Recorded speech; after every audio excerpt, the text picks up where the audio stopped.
اعوذ باللہ من الشیطان اللعین الرجیم بسم اللہ الرحمن الرحیم الحمد للہ الذی لا یبلغ مدحته القائلون ولا يحصيه نعماءه العادون ولا يعده حقه المجتهدون الذي لا يدركه وقت الهمم ولا يناله غوث الفتن الذي ليس لصفته حد محدود ولا نعت موجود ولا وقت موجود ولا أجل ممدود فطر الخلائق بقدرته ونشر الرياح برحمته ثم الصلاة والسلام على الرسول الثقلين محبوب رب المشرقين ورب المغربين وسيلتنا في الدارين جد الحسن والحسين أبي القاسم محمد اللهم صل على محمد وآل محمد وأهل بيته الطيبين الطاهرين المعصومين المظلومين المنتجبين المنتخبين ولعنة الله على أعدائهم أجمعين من الآن إلى قيام يوم الدين أما بعد فقد قال الله سبحانه وتعالى في محكم كتابه المجيد والفرقانه الحميد وقوله الحق بسم الله الرحمن الرحيم فاذكروني أذكركم صلوات على محمد وآل محمد اللهم صل على محمد وآل محمد پروردگار عالم قرآن مجید میں ارشاد فرما رہا ہے سورہ بقرہ کی آیت نمبر 152 میں فاذکرونی اذکرکم اللہ فرما رہا ہے تم میرا ذکر کرو میں تمہارا ذکر کروں گا جیسا ذکر الہی خدا کا ذکر جس طرح مولا حسین نے کیا ویسا ذکر کسی نے نہیں کیا کیسے ذکر کیا مولا حسین نے سر تن سے جدا ہو گیا نوک نیزہ پہ سر بلند ہو گیا پھر بھی حسین نے ذکر الہی ایسا ذکر الہی کیا ایسا ذکر الہی کیا کہ ایسا ذکر الہی کسی نے کیا نہیں اور اللہ کہہ رہے تم میرا ذکر کرو میں تمہارا ذکر کروں گا اللہ کا وعدہ ہے تم نے میرا ذکر کیا میں تمہارا ذکر کروں گا اب حسین نے تو اللہ کا ذکر کر دیا جتنا ممکن تھا حسین نے اللہ کا ذکر کر دیا اب اللہ اپنا وعدہ پورا کرے گا جب تک خدا رہے گا ذکر حسین ہوتا رہے گا اللهم صل على محمد وآل محمد جلوس کے حوالے سے مجلس اعضاء ہے جلوس برآمد ہونا ہے تو ہم اس کو آج جلوس میں بھی گفتگو کریں گے علم پہ بھی گفتگو کریں گے کہ ہم اپنی تہذیب عزاداری میں جلوس اپنے گھر سے نہیں لائے جلوس ہم کہاں سے لے کے آئے مباحلہ سے لے کے آئے ہیں فمن حاجک فیہ من بعد ما جاءک من العلم فقل تعالوا ندعو ابناءنا وابناءکم ونساءنا ونساءکم وانفسنا وانفسکم ثم نبتہل فنجعل لعنۃ اللہ علی الکاذبین اللہ نے آیت نازل کر دی کیوں آیت نازل کی عیسائی رسول اللہ کے پاس آئے اب جیسے رسول اللہ کے پاس آئے وہ اپنا نظریہ پیش کرنے لگے کہ بھئی عیسیٰ اللہ کے بیٹے ہیں اللہ کے نبی نہیں ہیں انہوں نے کہا دلیل کہ بھئی دلیل یہ ہے کہ کوئی بغیر باپ کے آ نہیں سکتا اب رسول نے جواب میں کہا کہ آدم کے بارے میں تمہارا نظریہ کیا ہے تب اس پہ خاموش ہو گئے اب جواب نہیں ملا تو انہوں نے کہا کہ نہیں بھائی ہمارا یہ عقیدہ ہے ہم اسی عقیدے پہ قائم ہیں ہم آپ کی بات کو نہیں مانیں گے آیت اللہ نے اتار دی وہ نہیں مان رہے آیت اللہ بھیجتا رہا عیسائی نے یہ بات مانی نہیں اب اللہ نے کیا کہا کہ حبیب ان سے کہہ دو کہ آپ میدان میں آئیے میدان میں آ کے کیا کریں جھوٹوں پر اللہ کی لعنت کریں گے جھوٹوں پہ ہوگی اللہ کی لعنت کیسے آپ اپنے والوں کو لائیں گے ہم اپنے والوں کو لائیں گے آپ اپنی عورتوں کو لائیں ہم اپنی عورتوں کو لائیں گے آپ اپنے مردوں کو لائیں ہم اپنے مردوں کو لائیں گے آپ اپنے بچوں کو لائیں ہم اپنے بچوں کو لائیں گے اور جو جھوٹا ہوگا اس پر لعنت کریں گے یہ نظریہ پیش کیا اب نبی نے کیا کیا اہل بیت کو اپنے ساتھ لے کر گئے اب تک نبی انہیں قرآن سنا رہے تھے مگر قرآن ان کے دلوں پہ اثر نہیں کر رہا تھا تو اتنا ہمیں پتا چل رہا ہے نا کہ قرآن تنہا کافی نہیں ہے جب قرآن رسول اللہ کی زندگی میں تنہا کافی نہیں ہے تو بعد رسول کیسے کافی ہو سکتا ہے اور پھر رسول اللہ نے کیا کہ اپنے ساتھ اہل بیت کو لے کر میدان مباحلہ میں چلے تو قیامت تک کے لیے یہ بھی فیصلہ کر دیا کہ جہاں قرآن کافی نہیں ہوتا وہاں اہل بیت کو لایا جاتا ہے میدان مباحلہ میں چلے اب جیسے مباحلہ کے میدان میں تو عیسائیوں نے دیکھا کہ خبردار ان سے مباہلہ نہ کرنا، کہنے لگے کہ یہ سچے ہیں، ہم جھوٹے ہو سکتے ہیں، ان سے مباہلہ نہیں کرنا۔ رسول جب جانتے تھے کہ مباہلہ ہوگا ہی نہیں تو رسول کیوں لے کے گئے؟ رسول قیامت تک کے لیے فیصلہ یہ کرنے چلے کہ رسول نے قیامت تک کے لیے فیصلہ کر دیا کہ بھائی لعنت تو ہونی تھی جھوٹوں پہ، عیسائی لعنت سے ہٹ گئے، انہوں نے قبول نہیں کی، لعنت پڑنی تھی جھوٹوں پہ۔ نبی جانتے تھے مباہلہ ہوگا نہیں، پنجے دن کا جلوس لے کے نبی میدان مباہلہ میں جا کر قیامت تک کے لیے فیصلہ کر کے جو قوم پنجے دن کے نام پر جلوس نکالے وہ قوم جھوٹی نہیں ہو سکتی۔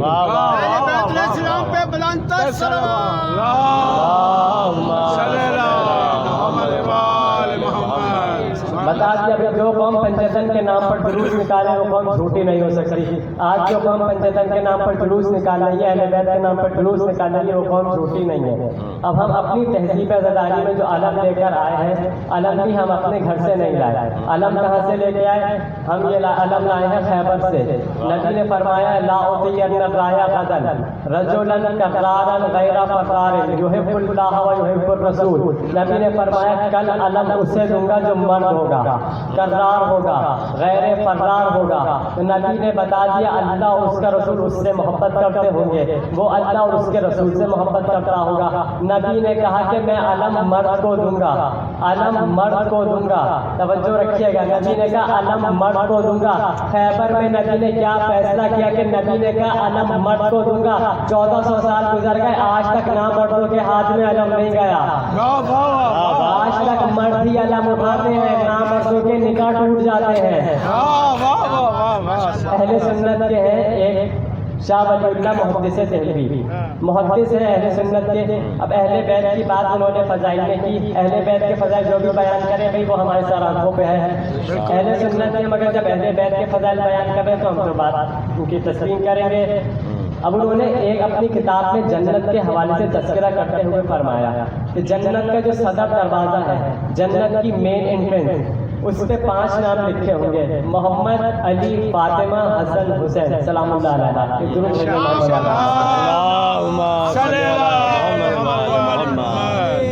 اہل سنت کے ہیں شاہ ولی اللہ محدث دہلوی، انہوں نے پنجتن کے نام کے بارے میں بتایا کہ جنت کی مین انٹرنس پہ پنجتن کے نام لکھے ہوں گے۔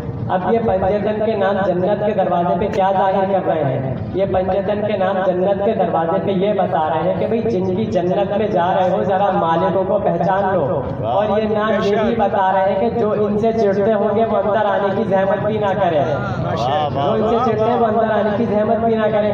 تو یہ تو انہوں نے ہمارے لیے بہت بڑی آسانی پیدا کر دی۔ کیا آسانی؟ انہوں نے بتا دیا کہ جنت کے دروازے پہ پنجتن کے نام لکھے ہوں گے، تو ہمارے لیے کوئی مشکل نہیں ہے، ہم ان ناموں کے پڑھنے کے بھی آتی ہیں، ان ناموں کے دیکھنے کے بھی آتی ہیں۔ ہم اپنے امام بارگاہوں میں جاتے ہیں، مسجدوں میں جاتے ہیں، یہ پنجتن کے نام ہماری آنکھوں کے سامنے ہوتے ہیں۔ مسجد میں داخل ہوئے، امام بارگاہ میں داخل ہوئے، علم نظر آ رہا ہے، تابوت نظر آ رہا ہے، زلزلہ ہے، عزا خانے ہیں، ہم امام بارگاہ میں یہی چیزیں دیکھتے ہیں، پنجتنوں کے نام، آئمہ معصومین کے نام۔ تو ہمارے لیے کوئی مشکل نہیں ہے، ہم تو یوں سمجھیں گے کہ شاید ہمیں ایک امام بارگاہ میں لے کر جایا جا رہا ہے، اندر مجلس ہو رہی ہوگی، نوحہ ہو رہا ہوگا، مرثیہ ہو رہا ہوگا، اندر زلزلہ ہوگا، علم ہوگا، تو ہمارے لیے مشکل نہیں ہے، ہم تو آرام سے اندر چلے جائیں گے۔ اور جو اہل سنت کے مجلس میں آ جاتے ہیں، جب وہ یہاں آ جاتے ہیں تو وہ وہاں بھی آ جائیں گے، مگر ان کا کیا بنے گا؟ جن کے نکاح اتنے خستہ اور شکستہ ہیں، کبھی علم کو دیکھ کے نکاح ٹوٹ جاتا ہے، کبھی زلزلے کو دیکھ کے نکاح ٹوٹ جاتا ہے، تو وہ تو اندر آنے کی زحمت بھی نہیں کریں گے، انہیں تو ڈر رہے گا ادھر دنیا والا نکاح نہیں بچاتا، وہ حوروں سے کیا ہوا نکاح کیا بچائے گا؟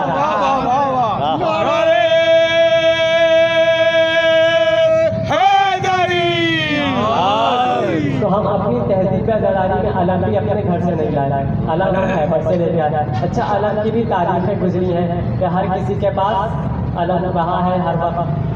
جناب جعفر طیار کے پاس بھی علم رہا، جناب حمزہ کے پاس بھی علم رہا، رسول اللہ کے پاس بھی علم رہا، مولا علی کے پاس بھی آیا، مولا عباس کے پاس بھی علم آیا، مگر بات یہ ہے کہ علم قیامت تک مخصوص ہو گیا مولا عباس سے۔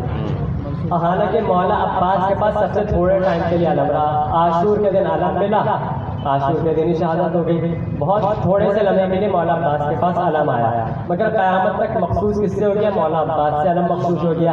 جناب حمزہ کے پاس اتنا عرصہ رہا, جناب جعفر طیار کے پاس علم اتنا عرصہ رہا, جناب رسول اللہ کے پاس اتنا عرصہ رہا. حالانکہ خیبر میں نبی نے علی کو علم دیا, مولا کے پاس اتنا عرصہ رہا, مگر مخصوص مولا عباس سے ہو گیا. یہ وجہ کیا ہے بھائی؟ جب جناب حمزہ کے پاس علم تھا تو اس علم کے سائے میں منافقین موجود تھے. جب جناب جعفر کے پاس علم آیا تو علم کے سائے میں منافقین موجود تھے. جب رسول اللہ کے پاس علم آیا تو علم کے سائے میں منافقین موجود تھے. جب مولا علی کے پاس علم آیا تو علم کے سائے میں منافقین موجود تھے.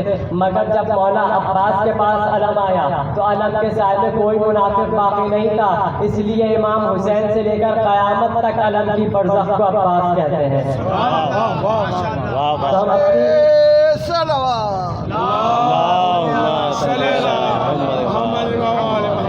تو ہم اپنی تہذیب عزاداری میں علم بھی اپنے گھر سے نہیں لائے. اور علم اٹھایا کس نے تھا؟ نبی نے علم اٹھایا.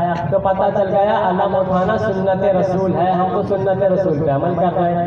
اب سنت صحابہ بھی سن لیجیے. ہم صحابہ کو مانتے ہیں, صحابہ کو برا نہیں کہتے ہیں, ہم صحابہ کے قائل ہیں, صحابہ کو مانتے ہیں. اب خیبر میں ہوا کیا کہ نبی نے کہا کہ میں کل علم مرد کو دوں گا. اب رات بھر ہر کوئی جاگتا رہا, ہر کوئی جاگتا رہا. تمام صحابہ کرام جاگتے رہتے, کل ہو سکتا ہے علم رسول اللہ مجھے دے دیں. تمام کے تمام صحابہ علم کی شفیداری کے لیے جاگتے رہے, رات بھر شفیداری کرتے رہے علم کے لیے. تو ہم اتنا اصول سمجھ میں آ گئے نا, رات بھر علم کے لیے شفیداری کرنا سنت صحابہ ہے اور علم اٹھانا سنت رسول ہے. تو ہم سنت رسول پہ بھی عمل کرتے ہیں, سنت صحابہ پہ بھی عمل کرتے ہیں. درود بھیجے محمد و آل محمد. نعرہ تکبیر, اللہ اکبر, نعرہ رسالت, یا رسول اللہ, نعرہ حیدری. شروع دیے امام زمانہ علیہ السلام بلند تر صلوات.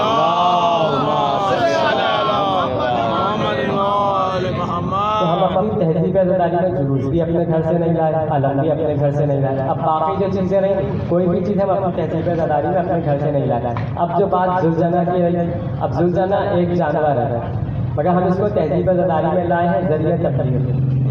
مطلب ہمارے یہاں جو زلزلہ ہے یہ تفریح کا ذریعہ بنتا ہے. اور تفریح کا ذریعہ کیسے بن رہا ہے؟ جانور ہے مگر تفریح کا ذریعہ بن رہا ہے. اس کی بھی دلیل قرآن میں موجود ہے. جناب موسیٰ کی گائے ہے. ایک شخص بنی اسرائیل کا قرآن میں قصہ ہوا کہ ایک شخص بنی اسرائیل کا تھا, وہ ایک لڑکی کا عاشق ہوا, وہ اس سے شادی کرنا چاہ رہا تھا. اس لڑکی نے کہا کہ بھئی ہمارے چچا زاد بھائی کا رشتہ آیا ہوا ہے, تو ہم تم سے شادی نہیں کریں گے, ہم اس سے شادی کریں گے. تو اس نے حسد میں اس کو قتل کر دیا, چچا زاد بھائی کو. اس نے حسد میں چچا زاد بھائی کو قتل کر دیا. اب ہوا کیا, جیسے چچا زاد بھائی کو اس نے قتل کر دیا, اگلے دن آ گیا. اب کہنے لگا کہ کس نے میرے بھائی کو مارا؟ خود مارا تھا اس نے. اگلے دن آ گیا تاکہ اپنے اوپر جرم نہ رہے. آ گیا بھائی کس نے مارا؟ میرے بھائی کو مار دیا, اس کی تو شادی ہونے والی تھی, اس کو مار دیا. اب جناب موسیٰ کے پاس فیصلہ کے لیے آیا ہے. اب کیا جناب موسیٰ کو نہیں معلوم تھا قاتل کون ہے؟ وہ کہہ رہا ہے کہ بھائی کس نے مارا؟ جناب موسیٰ کہہ رہے تھے بھائی تو قاتل ہے, تو نے مارا. جناب موسیٰ نے کہا ہی نہیں کہ تو قاتل ہے. کیوں؟ اور اللہ نے بھی نہیں کہا موسیٰ کہہ دو تو ہی قاتل ہے. اللہ نے بھی پوری ایکسرسائز کرا دی. اللہ نے کیا کہا کہ بھئی ایک گائے لے کے آؤ, گائے ذبح کرو, اس گائے کا گوشت کا ٹکڑا اس مردے سے مس کر دو, یہ مردہ زندہ ہوگا, اپنے قاتل کا پتہ بتا دے گا. جیسے اپنے قاتل کا پتہ بتا دے گا تمہارا مسئلہ حل ہو جائے گا. اب جناب موسیٰ کی قوم بنی اسرائیل ضدی قوم تھی بہت.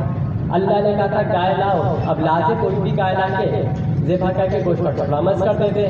نہیں, قوم ضدی تھی. موسیٰ اپنے اللہ سے پوچھو گائے ہو کیسی تھی؟ اب اللہ نے کہا کہ بھئی موسیٰ بتا دو کہ گائے نہ بوڑھی ہو نہ جوان ہو, گائے درمیانی ہو. کہا کہ ٹھیک ہے بھئی موسیٰ, صحیح بات ہے بھئی گائے درمیانی ہو.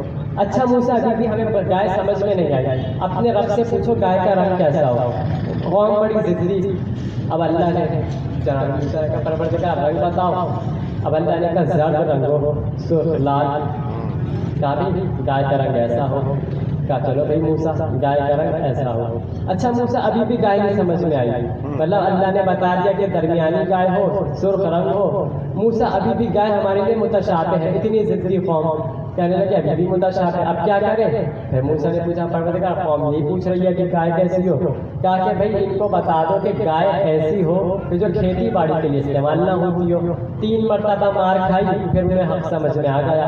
اب جب پتہ چلا کہ 3 صفات بتا دی اللہ نے کہ گائے کیسی ہو، سرخ ہو، درمیانی ہو، کھیتی باڑی کے لیے استعمال نہ ہوتی ہو، 3 مرتبہ انہوں نے مار پڑی، اس کے بعد انہیں عقل آ گئی کہ بھائی ہاں اب سمجھ میں آ گئی ہمیں گائے کیسی ہے۔ اب چلے جناب موسیٰ کے ساتھ چلنے لگے، چلتے چلتے ایک گھر کے مکان کے پاس پہنچے تھے۔ اب جو دیکھا وہی گائے جو اللہ نے بتائی، وہی تینوں صفات اس گائے میں نظر آئی، سرخ رنگ کی تھی، درمیانی تھی، کھیتی باڑی کے لیے استعمال ہوتی نہیں تھی۔ اب پہنچ گئے، دروازے پہ دخل بات کیا، باہر آیا، کہنے لگے بھائی یہ گائے بیچو گے؟ اس نے کہا بھائی کیوں؟ کہنے لگے کہ بھائی اس گائے کے ذریعے ہم مردہ زندہ کریں گے، اللہ ایکسرسائز کرا رہا ہے۔ کیوں؟ اللہ ایک جانور کو ذریعہ تبلیغ بنا رہا ہے، جانور ذریعہ تبلیغ بن رہا ہے، اللہ اس جانور کو ذریعہ تبلیغ بنا رہا ہے تاکہ بھائی یہ گائے بیچو گے؟ اب اس نے جب دیکھا نا، پوچھا کہ کیوں؟ تاکہ اس گائے کے ذریعے ہم مردہ زندہ کریں گے، تم دیکھ رہے ہیں گائے اعجاز دکھائے گی، مردہ زندہ کرے گی۔ اب موسیٰ نے بتا دیا کہ بھائی یہ ماجرا ہوا کہ ایک شخص مر گیا، اس میں اس کا ٹکڑا مس کیا جائے گا، زندہ ہو جائے گا۔ اب اس نے دیکھا کہ ان کو اسی گائے کی ضرورت ہے، یہی گائے ان کو چاہیے۔ اس نے کہا میں قیمت زیادہ نہیں بتا رہا، اس کی کھال میں جتنا سونا آ جائے وہ اسی کی قیمت کر دینا۔ یہی ہوتا ہے بقرعید میں بھی کہ ویسے گائے سستی رہیں گی، جب بقرعید میں پتہ ہے کہ اب لوگوں کو لینی ہے، نہیں اب قیمتیں بڑھا دو، وہی ہوا وہاں پہ بھی گائے پتہ ہے کہ یہی گائے چاہیے، انہوں نے کہا قیمت بڑھا دو اور بڑھا دو، کا سونا جتنا کھالنا ہے جناب موسیٰ نے کبھی منظور ہے۔ اب گائے لے لی، اب لے کر چلے گائے کو ذبح کیا، ایسی گائے کو ذبح کیا، اس کا ٹکڑا اٹھایا، اس مردے سے مس کیا۔ گائے جانور ذریعہ تبلیغ بن رہا ہے، اللہ جانور کو ذریعہ تبلیغ بنا رہا ہے۔ اب جیسے ہی گائے کا ٹکڑا اس مردے سے مس ہوا، وہ مردہ زندہ ہو گیا، کہنے لگا کہ یہ ہے میرا قاتل، اس نے مجھے مارا۔ گائے کا ایک ٹکڑا مس ہوا، مردہ زندہ ہو گیا۔ وہ مقتول تھا، گائے کے ایک ٹکڑے سے مس ہوا، زندہ ہو گیا۔ وہ فطرس تھا، حسین کے جھولے سے مس ہو گیا، بالوں پر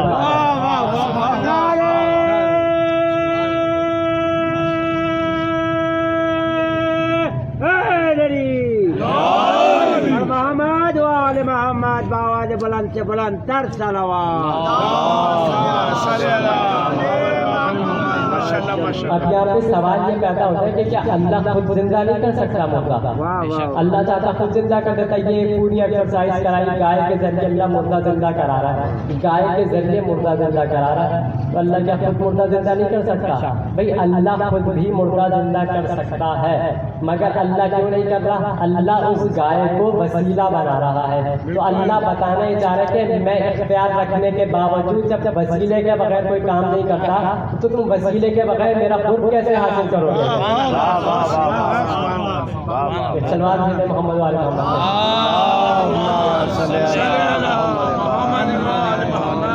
بغیر حب علی دین کا راستہ ممکن نہیں، بغیر حب علی دین کا راستہ ممکن نہیں، محمد علی حسنین بنا خدا کا پتہ ممکن نہیں۔ جو بھی ڈائریکٹ کال کرے گا تو جواب آئے گا، آپ کے ملائے ہوئے نمبر سے رابطہ ممکن نہیں۔ اس اور سلوات بھیجیں محمد والے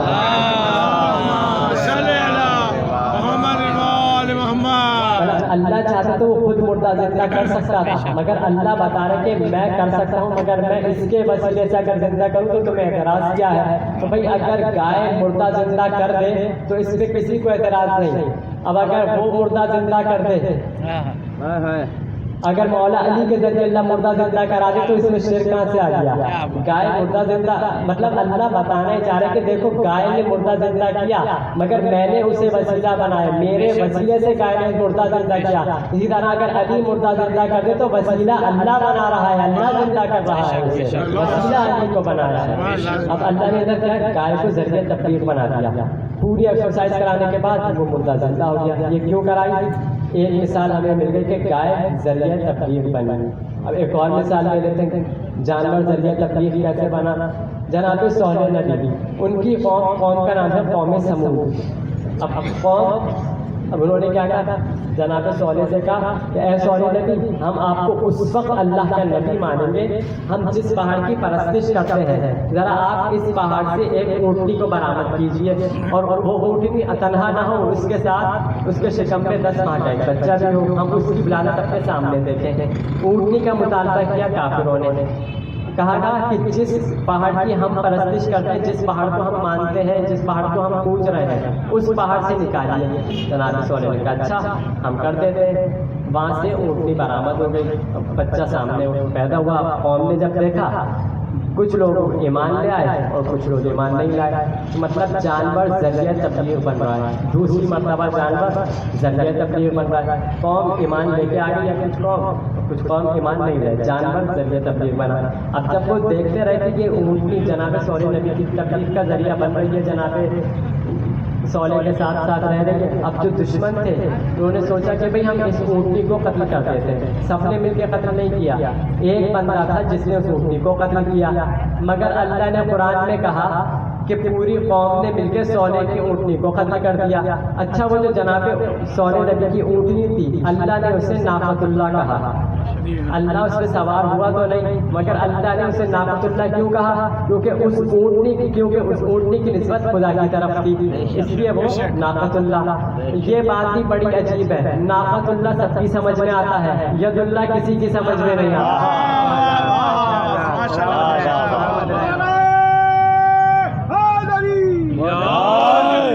اب ہوا کیا، اللہ نے جب کہا کہ بھئی پوری قوم نے مل کے صرف ایک اونٹنی کا قتل کر دیا، تاریخ نے کہا قتل کرنے والا ایک تھا، اللہ کہہ رہے پوری قوم نے مل کے قتل کیا، تو اللہ نے قیامت تک کے لیے اصول قائم کر دیا کہ بھئی اگر قاتل ایک ہو اور باقی اگر اس قتل پہ راضی ہو تو وہ بھی قتل میں شمار ہوں گے۔ اب جو بھی قتل حسین پر راضی ہو وہ بھی قاتل حسین میں شمار ہوگا۔ اللہ نے یہاں بھی جانور کو ذریعہ تبلیغ بنایا، وہاں بھی جانور کو ذریعہ تبلیغ بنایا، تو اب نتیجہ آپ کے حوالے کر دوں جو تمہید باندھی کہ بھئی جب صالح نبی کی اونٹنی تبلیغ کا ذریعہ بن سکتی ہے، موسیٰ کی گائے تبلیغ کا ذریعہ بن سکتی ہے، تو تہذیب عزاداری میں حسین کا زلزلہ تبلیغ کا ذریعہ کیوں نہیں بن سکتا؟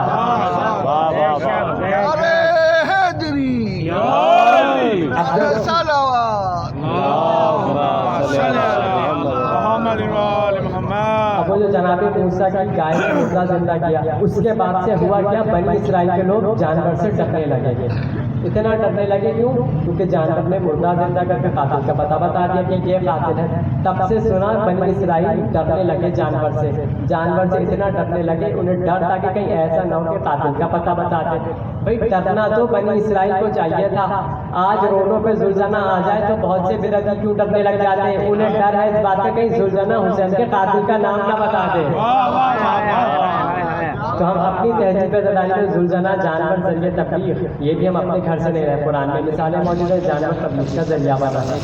جلوس بھی ہم اپنے گھر سے نہیں لائے، علم بھی ہم اپنے گھر سے نہیں لائے، زلزلہ بھی اپنے گھر سے نہیں لائے، اب علم بھی اپنے گھر سے نہیں لائے۔ اب جو تابوت ہے، تابوت بھی ہم اپنی تہذیب عزاداری میں اپنے گھر سے نہیں لائے۔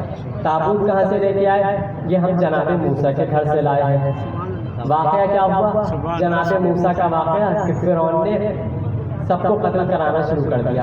اس کو جب خواب میں پتا چلا کہ ایک آئے گا جو اس کی پوری قوم کو تختہ الٹ دے گا، تو اس نے کہا کہ میں آنے نہیں دوں گا، بچوں کو لیا قتل کرتا رہا، اس کو بھی قتل کر دو، جو بچہ پیدا اس کو قتل کر دو، جو بچہ پیدا ہو رہا اس کو قتل کر دو۔ پتہ نہیں کتنے لاکھوں بچے اس نے قتل کرا دیے، لاکھوں بچے قتل کرا دیے، مگر جس نے فرعون کا تختہ الٹنا تھا وہ زندہ بچ گیا۔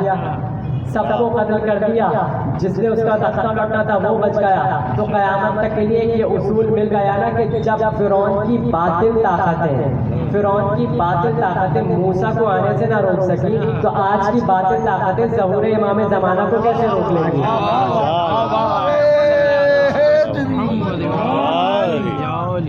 اب ہوا کیا، جناب موسیٰ کی والدہ کو فکر ہوئی کہ بھئی موسیٰ آ گیا، کہیں ایسا نہ ہو فرعون کو خبر ہو جائے، اس کے بندے آنا شروع ہو جائیں، بچے کو لے جائیں۔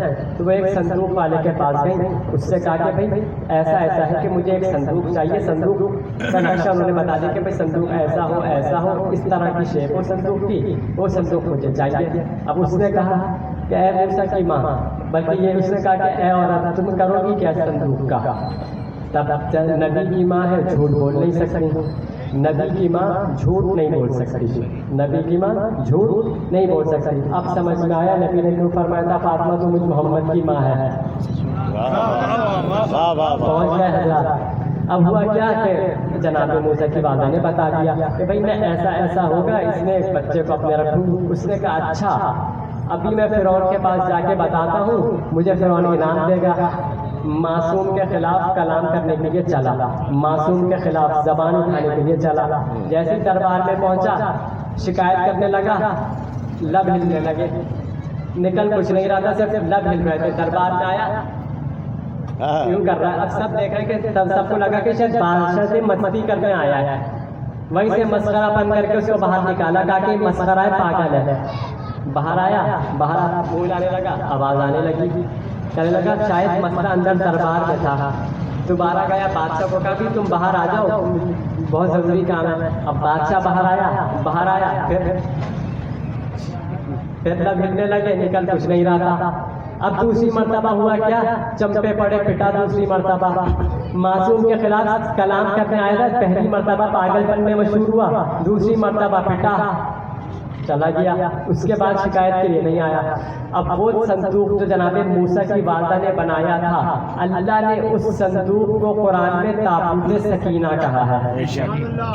تابوت سکینہ عجیب بات ہے، کیا کہہ رہے ہیں ہم اپنی تہذیب عزاداری کو کہ اللہ نے تابوت کے ساتھ نام بھی کوئی اور نہیں رکھا تو تابوت سکینہ، جو صندوق مادر موسیٰ نے حفاظت موسیٰ کی خاطر بنایا، اللہ نے اسے تابوت سکینہ کہا۔ اب یہ تابوت سکینہ، یہ تابوت کبھی کسی غلط جگہ پر نہیں گیا، یہ انبیاء کے پاس آتا رہا، کسی غلط جگہ تابوت کبھی نہیں گیا، کبھی غلط جگہ پر تابوت نہیں گیا، آج بھی تابوت غلط جگہ پر نہیں گیا۔ میں شکر گزار آپ کا، آج بھی تابوت کسی غلط جگہ پر نہیں گیا۔ اور اس تابوت کی خصوصیت کیا تھی؟ اس تابوت کی خصوصیت یہ تھی کہ جب یہ تابوت حق و باطل کی جب جنگ ہوتی تھی نا، تو اس تابوت کو درمیان میں لا کے رکھ دیا جاتا تھا۔ اور جب تابوت درمیان میں ہوتا تھا، حق اور باطل کا فیصلہ ہوتا تھا اس تابوت کے ذریعے۔ جن کے پاس تابوت ہوتا تھا فیصلہ ہوتا تھا یہ حق پہ ہے، جن کے پاس تابوت نہیں ہوتا تھا وہ باطل پہ ہے۔ آج بھی تابوت فیصلہ کرتا ہے کون حق پہ ہے کون باطل پہ ہے۔ بھائی ہم تو موسیٰ والے ہیں، ہمارے گھروں میں اداکاروں میں تابوت رکھا ہے، فرعون والے ذرا تابوت دکھا دیں۔ اس تابوت کی خصوصیت ہے کہ حق و باطل کی پہچان بتاتا ہے۔ دوسری خصوصیت اس تابوت کی تفسیروں میں لکھا ہے آیات سکینہ، آیت ہے قرآن کی، یہ تابوت سکینہ والی جو آیت ہے اسے آیات سکینہ کہتے ہیں۔ اب آیت میں کیا ہے دوسری اس کی تفسیروں میں، اب یہ تابوت جب اٹھنے کا وقت آتا تھا تو ہوتا کیا تھا، تابوت اٹھنے کا جب وقت آتا تھا تو یہ کوئی عام بندہ تابوت اٹھاتا نہیں تھا۔ تابوت اٹھانے کے لیے تفسیروں میں لکھا ہے کہ تابوت جب اٹھنے کا وقت آتا تھا تو اللہ جبرائیل کو بھیجتا تھا، میکائیل کو بھیجتا تھا، اسرافیل کو بھیجتا تھا۔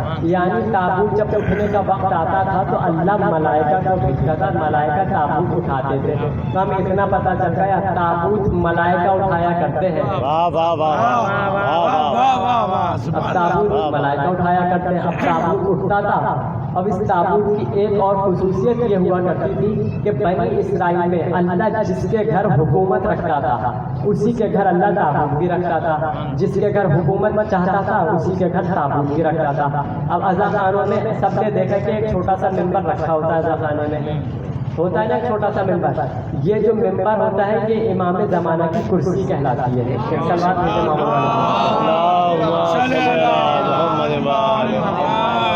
یہ ممبر امام زمانہ کی کرسی کہلاتی ہے اور یہ ممبر حکومت کی علامت ہے۔ اور بنی اسرائیل میں جس کے گھر اللہ حکومت رکھتا تھا اسی کے گھر تابوت رکھتا تھا۔ آج بھی جن کی حکومت ہے تابوت بھی انہی کے پاس ہے۔ عزا خانوں میں تابوت بھی ہے، حکومت بھی ہے، تو پتہ چلا تابوت بھی یہیں پہ ہے، حکومت بھی یہیں پہ ہے۔ اب بنی اسرائیل کے لوگوں نے کیا کیا، اب اس تابوت کا احترام بچے تھے بنی اسرائیل کے، اب انہوں نے دیکھا کہ تابوت مقدس چیز ہے، اب وہ بنی اسرائیل کے بچے سے تابوت کا احترام کرنے لگے. احترام کس طرح کرنے لگے؟ تابوت رکھا ہوتا تھا, آ کے تابوت کی زیارت کرتے تھے, تابوت کی تعظیم کیا کرتے تھے. بنی اسرائیل کے بچے تابوت کی تعظیم کرتے تھے, تعظیم کرتے, زیارت کرتے, اس کا آ کے منت بھی مانتے. تو نہ کسی نبی نے ٹوکا, نہ کبھی کسی نبی نے روکا, حالانکہ تابوت نبیوں کے پاس سے ہوتا آ رہا تھا. نہ کسی نبی نے روکا, نہ کبھی کسی نبی نے ٹوکا. تو اب اتنا پتہ چل گیا تابوت پہ منتیں ماننا بدعت نہیں ہے. اگر بدعت ہوتی تو نبی کہہ دیتے نہ کرو, نہ کسی نبی نے روکا, نہ کسی نبی نے ٹوکا. اب تابوت کی سب زیارت کرتے رہے. اب جو دشمن تھے ان کو اس بات کی فکر ہوئی کہ بھائی یہ کیا ہوا, ہماری تو پرستش جو ہم بتوں کو پوج رہے ہیں, یہاں سے تو لوگ ہٹ جائیں گے, سب اس تابوت کے پاس آ جائیں گے. اب انہوں نے ایک سازش کی, کیا کرتے ہیں, کہا کہ بھائی یہ جو تابوت ہے ہم اس تابوت کو رات میں چرا لیں گے اور چرا کر بت خانوں میں جا کر رکھ دیں گے. ہوا کیا, رات ہوئی, تابوت چرایا, لے کے بت خانے میں لے جا کر رکھ دیا. جیسے ہی تابوت بت خانے میں رکھا, سارے بت ٹوٹ کے گر گئے. جیسے ہی تابوت بت خانے میں رکھا, سارے بت ٹوٹ کے گر گئے. تو پتا چلا تابوت بت خانوں میں اچھے نہیں لگتے, عزا خانوں میں اچھے لگتے. نعرہ حیدری, آواز بلند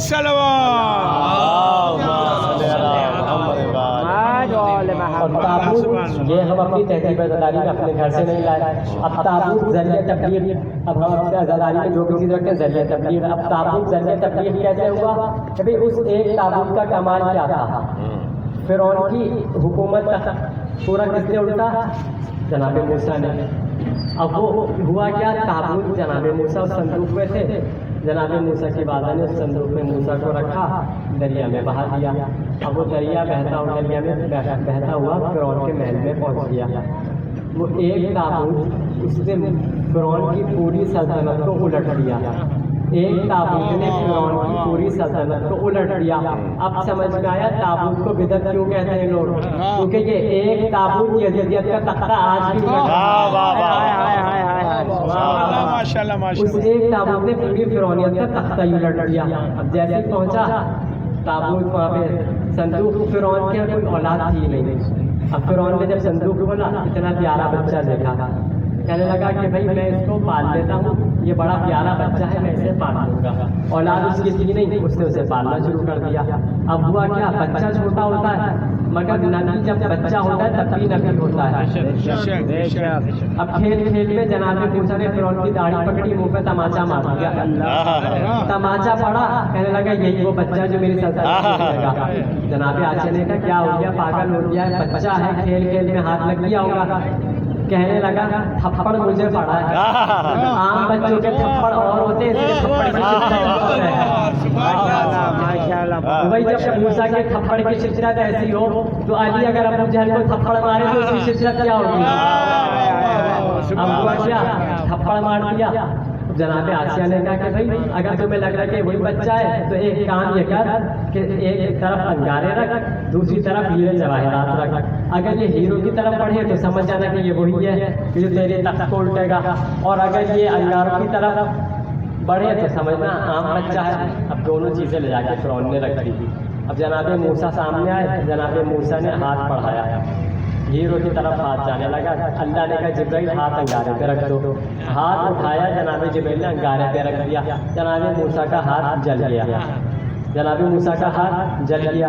اب ہوا کیا, جناب موسیٰ کے ہاتھ کی اللہ نے قربانی دی. جناب جبرائیل سے کہا کہ ہاتھ آٹھ پہ رکھ دو, تو اللہ نے جناب موسیٰ کے ہاتھ کی قربانی دی. کہاں کی قربانی دی؟ اللہ کے ہاتھ کی قربانی دی. تو ہم اور موسیٰ ہے معصوم, اللہ نے ہاتھ کی قربانی دی اور اس قربانی کے بدلے پھر ید بیضا دے دیا.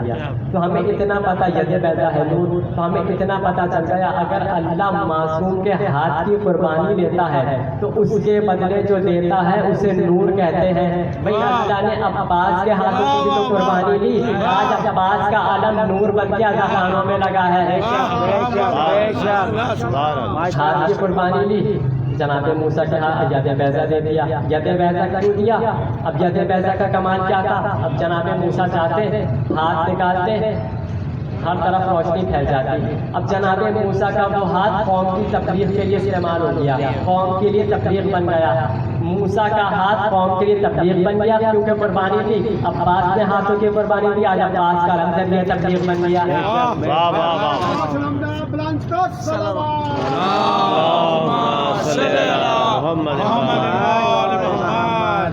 ہاں تو اس ایک تابوت نے پوری فرعونیت کا تختہ الٹ دیا. تابوت ذریعہ تبلیغ, ہم اسی تابوت کو اپنی تہذیب دلاری میں ذریعہ تبلیغ بنائے بیٹھے ہیں. تو ذوالجناح بھی ہم اپنے گھر سے نہیں لائے, علم بھی ہم اپنے گھر سے نہیں لائے, جلوس بھی ہم اپنے گھر سے نہیں لائے, اور تابوت بھی ہم اپنے گھر سے نہیں لائے. اب جو بات ہے تعزیہ, تعزیہ بھی ہماری تہذیب دلالی میں ہوتا ہے. تعزیہ بھی ہم اپنے گھر سے نہیں لائے. اب تعزیہ لائے ہیں تو ہم کہاں سے تعزیہ لے کے آئے؟ یہ تو ہم رسول کے گھر سے لے کر آئے ہیں, رسول کے گھر سے لائے ہیں تعزیہ. اور کب لے کے آئے؟ وہی جب رسول اللہ کی زندگی کے آخری لمحات, جناب ام سلمہ, ابھی منزل مسائل پہ نہیں ہوں, مسائل کا ہی واقعہ ہے مگر ابھی مسائل پیش نہیں کر رہا. جناب ام سلمہ, ان کو رسول اللہ نے کربلا کی خاک دی جو جبرائیل لے کے آئے تھے. وہ خاک جناب ام سلمہ کو دی کہ ام سلمہ یہ خاک تم محفوظ کر کے رکھ لو. جناب ام سلمہ نے اس خاک کو محفوظ کر کے رکھ لیا. کانچ کی شیشی میں, کانچ کی بوتل میں اس خاک کو محفوظ کر کے رکھ لیا. یعنی سب سے پہلا تعزیہ جناب ام سلمہ نے رکھا, حکم دیا رسول نے. تو پتہ چلا تعزیہ گھروں میں رکھنا سنت رسول ہے. رسول کے گھر میں تعزیہ رکھا گیا, جناب ام سلمہ نے تعزیہ رکھا, اور ہم اسی تعزیے کو اپنی تہذیب عزاداری میں لائے ہیں. تو ہم تعزیہ بھی اپنے گھر سے نہیں لائے, عزاداری میں کوئی چیز ہم اپنے گھر سے نہیں لائے. ایک ضرور بھیجے محمد والے.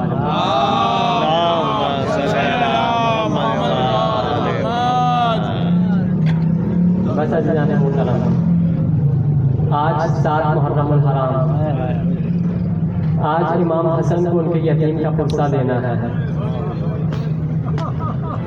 اجرکم اللہ.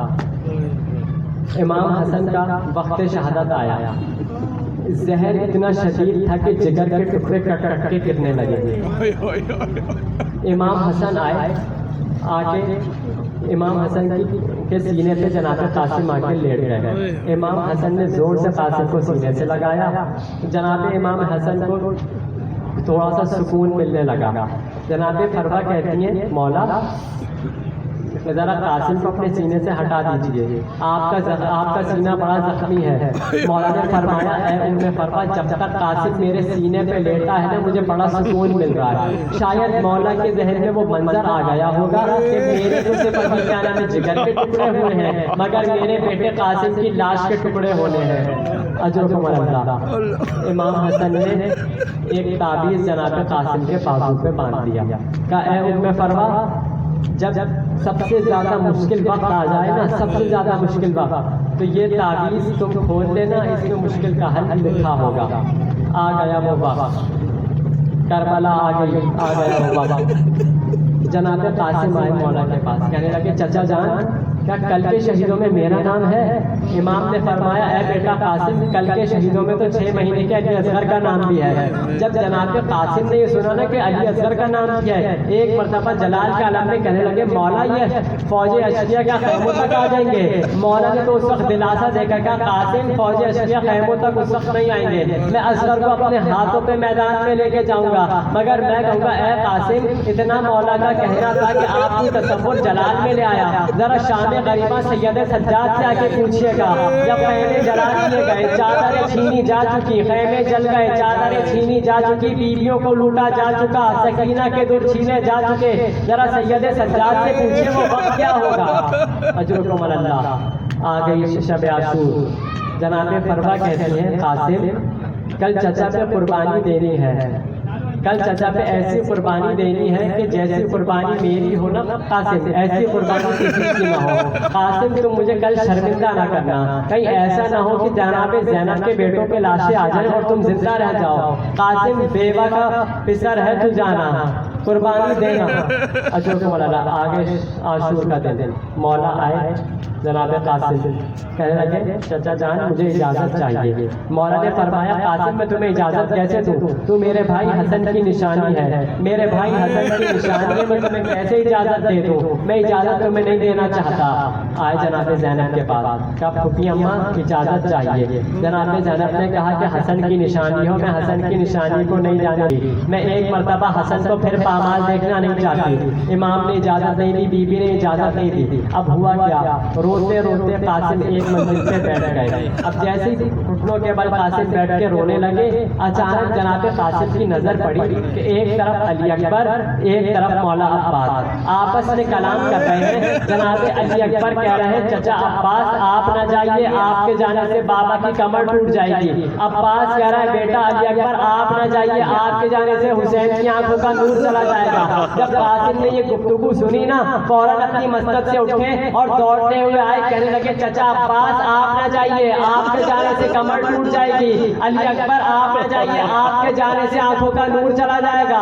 کہنے لگے میں چلا جاتا ہوں, میں یتیم ہوں نا, میرے جانے سے کسی کا کچھ نہیں ہوگا. مولا حسین نے یہ سنا, بڑا گریہ کیا, اتنا گریہ کیا کہ گریہ کرتے کرتے بے ہوش ہو گئے. قاسم کو سینے سے لگا کے کہا قاسم آئندہ ایسا نہ کہنا, تو مجھے میرے اکبر سے زیادہ پیارا ہے.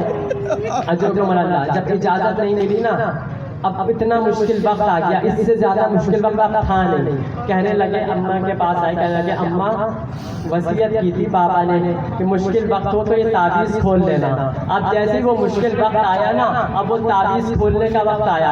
اب جو تعویذ کھولا اس تعویذ پہ لکھا ہوا تھا بھائی کا خط تھا, بڑے بھائی کا خط چھوٹے بھائی کے نام. خط میں لکھا ہوا تھا اے حسین کربلا میں تم تنہا ہو جاؤ گے, میری طرف سے میری چھوٹی سی قربانی کو قبول کر لینا.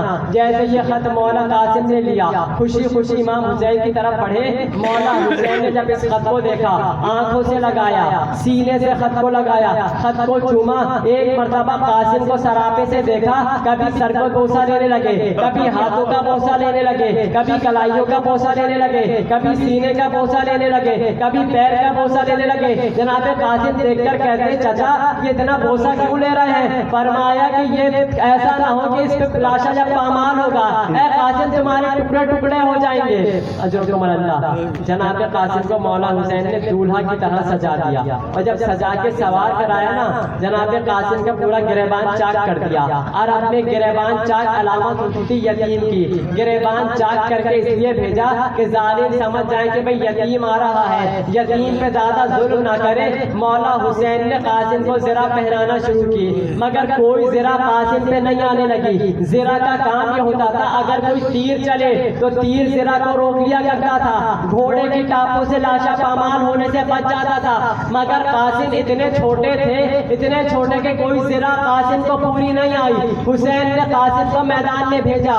جیسے ہی حسین نے قاسم کو میدان میں بھیجا, قاسم میدان میں آئے, ازرق کے چاروں بیٹوں کو قتل کیا, ازرق کو قتل کیا. جب بڑے پہلوانوں کو قتل کر دیا, اب ملعونوں نے کہا کہ اب ہر طرف سے حملہ کرو. ظالموں نے پیچھے سے حملہ کیا, پیچھے سے تیروں کا وار ہوا.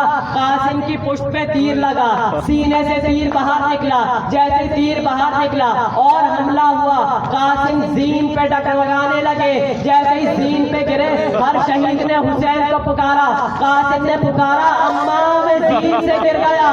جیسے ہی زین سے گرے, ایک ملعون نے کہا جلدی کرو, قاسم کا سر تن سے جدا کرو. یہ منظر امام حسین نے دیکھا, مولا عباس نے دیکھا, ایک دوسرے کو دیکھ کے اب جیسے ہی مولا حسین و مولا عباس نے حملہ کیا, حملہ ہونے لگا. میمنہ کا لشکر میسرہ میں, میسرہ کا لشکر میمنہ میں. زمانے کے امام فریاد کر کے کہتے ہیں سلام ہو میرا اس شہید پر جس کی دائیں طرف کی پسلیاں بائیں چلی گئی, بائیں طرف کی پسلیاں دائیں چلی گئی. قاسم پکار رہے ہیں چچا بچائیے, چچا بچائیے, میں کچلا جاتا ہوں. اب حسین آئے, کہنے لگے قاسم مجھے نظر نہیں آتے. ارے قاسم کہاں ہو؟ کہیں سے ہاتھ بلند ہوا, کہیں سے پیر ہوا, کہیں سے کوئی ٹکڑا اٹھا. کہا چچا میں یہاں ہوں. حسین نے ابا کا دامن بچھایا, ٹکڑے چننا شروع کیے. حسین نے قاسم کے ٹکڑے